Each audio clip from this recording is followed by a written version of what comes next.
शंकर के मंदिर में प्रतिदिन जाने वाले को और एक और चीज अपने स्मरण में रहे, अगर शिव के मंदिर नहीं जा सकते तो अपने घर में जो शिवलिंग है उस पर जल चढ़ाओ।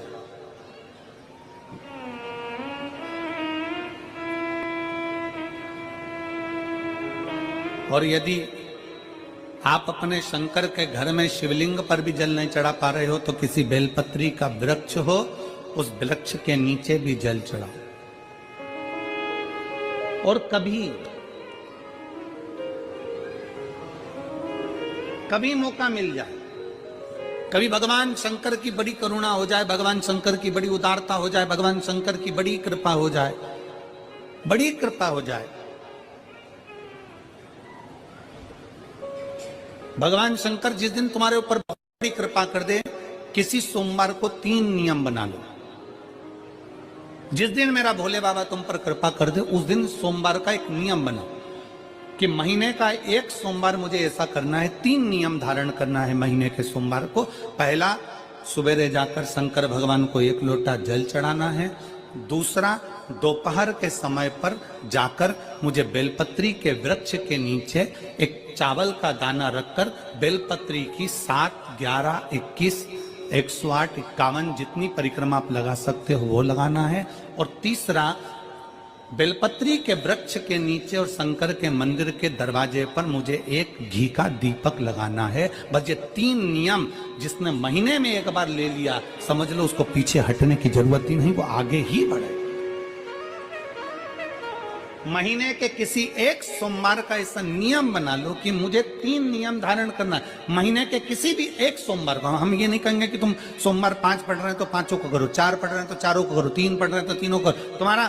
तुम तो महीने का एक सोमवार का नियम बना। और मेरी जीजियों से, मेरी बेटियों से जो विदेश में रह रही हैं, जो कहीं बाहर रह रही हैं, कहीं बड़े शहर में रह रही हैं, जो रोज मंदिर नहीं जा सकते, हर किसी महीने के एक सोमवार को भी ये नियम निर्धारण कर सकते, तो उनसे कहेंगे कि 3 महीने में एक सोमवार का नियम बना लो। 3 महीने में नहीं बना सकते तो 6 महीने में एक सोमवार का नियम बना लो। और 6 महीने में नहीं बना सकते तो 1 साल में एक सोमवार का ऐसा नियम बना लो कि मैं साल का एक सोमवार ऐसा रहूंगी कि सुबह सोमवार के दिन मंदिर में जाकर जल चढ़ाऊंगी, दोपहर में जाकर बाबा को एक अक्षत का दाना रखकर, अक्षत का मतलब है कि बाबा मेरी दिनों दिन उन्नति करना। बेलपत्री के वृक्ष के नीचे जो अक्षत रखा जाता है वो उन्नति के लिए रखा जाता है। शंकर के शिवलिंग पर जो अक्षत रखा जाता है वो रोग मुक्ति के लिए रखा जाता है। अशोक सुंदरी पर जो अक्षत रखा जाता है वो संतान प्राप्ति के लिए रखा जाता है। षडानंद कार्तिकेय की ओर जो अक्षत रखा जाता है वो हमारे बच्चों की सुख समृद्धि के लिए रखा जाता है। विनायक की ओर,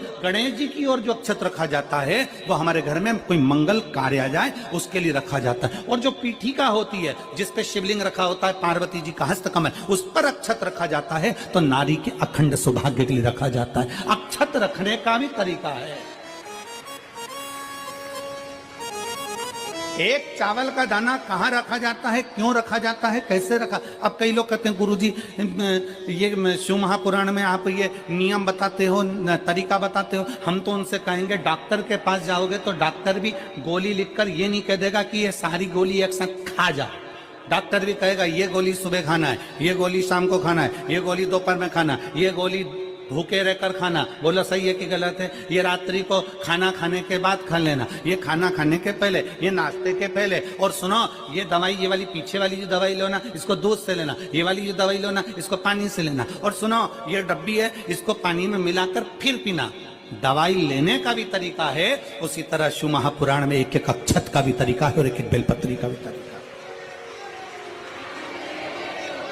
अब मान लो कई लोग कहते हैं गुरुजी आप ये तरीका बताते हो शिव पुराण के माध्यम से, कई लोगों के मन में संशय जागता है, तो अगर हम एक साथ चावल चढ़ा दे तो उसका क्या तरीका है? तो हमारा निवेदन है डॉक्टर जो दवाई ले एक ही बार में निपटा जाए, एक ही बार में खा ले। दवाई एक बार में पूरी खा गए असर नहीं करेगी, इसमें डॉक्टर का कोई दोष नहीं है। उसने तो बताया था ऐसे लेना, ऐसे लेना। और तुमने, मैं डॉक्टर साहब ने पूछा दवाई पूरी ली, शाम की दवाई भूल गई थी, सवेरे की दवाई भूल गई थी, ये दवाई भूल गई थी। डॉक्टर कहेगा हमने तो नियम बताया था, तुमने नहीं खाई तो असर कहां से करेगी? तुम असर कब करती है? जब हम पूजन के तरीके को जान जाएं, जब हम अर्चना के तरीके को जाएं। आप साल भर का एक सोमवार निकाल लो, 6 महीने का एक सोमवार निकाल लो, 3 महीने का एक सोमवार निकाल लो, महीने का एक सोमवार निकाल लो, अपने से दिल में बन जाए तो एक सोमवार ऐसा निकालो जिसके 3 नियम धारण हो। पहला, उसी सोमवार जिसको कर रहे हो उस दिन सुबह जल चढ़ाना। दूसरे, दोपहर के समय पर जाकर बेलपत्री के वृक्ष के नीचे एक चावल का दाना रखना और परिक्रमा बेलपत्र की जितनी तुमसे बन जाए, जितनी तुम्हारे शरीर की कैपेसिटी हो, जितना तुम्हारा शरीर चलते बन जाए। हम तो ये भी नहीं कहते कि तुम भूखे रहकर भगवान का भजन करो, हम कभी नहीं कहते। हम तो यहां तक कहते हैं, हमारे पुष्टि मार्ग में यहां तक कहा गया कि वल्लभ कुल की एकादशी करो, भले बकरी जैसे चरो पर एकादशी करो। हम तो यहां तक कहते हैं कि बहुत समय से कल मेरी एकादशी है, एकादशी है, एकादशी है, एकादशी है, पूरे घर को हिलाकर रख दिया, एकादशी है, एकादशी, एकादशी है। बहू टेंशन में, बेटा डिप्रेशन में, पति पपीता ला ला के, सेव फल ला ला के, मूंगफली का दाना ला ला के, काजू कतली ला ला के, सेव फल ला ला के, और सारा सामान, साबूदाना और खिचड़ी और ना चिप्स ना जाने क्या क्या ला ला के, बेचारा पति एकादशी आती है वो नौमी से चिंता में पड़ जाता है।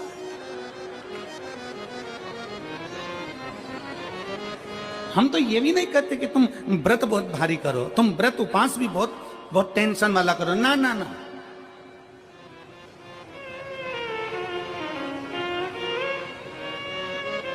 अपने को व्रत उपास भी इतना बहुत बहुत भूखे रह रहे हो, बहुत प्यासे रह रहे हो, और मालूम पड़े कि भगवान हमें मिलेगा, भगवान हमें मिलेगा। भगवान कहता है कि देख भाई, मैं भी भूखा नहीं रहता, तू भी भूखा मत रहे, मैं भी चकाचक रहता हूँ, तू भी चकाचक रहे, मैं भी अपने। और भगवान शंकर तो ये भी कहते हैं कि अपना परिवार भी मत छोड़ो, मेरे पास में पार्वती भी, एक ही देवता है जो विद फैमिली मंदिर में बैठता है। शंकर जी हैं तो पार्वती जी है, तो गणेश जी हैं, तो कार्तिकेय जी हैं, तो नंदी है, सब मंदिर के अंदर चाहिए। शंकर भगवान अपने पूरे परिवार के साथ। शंकर जी तो ये कहते हैं अकेले तुम क्यों रहते हो,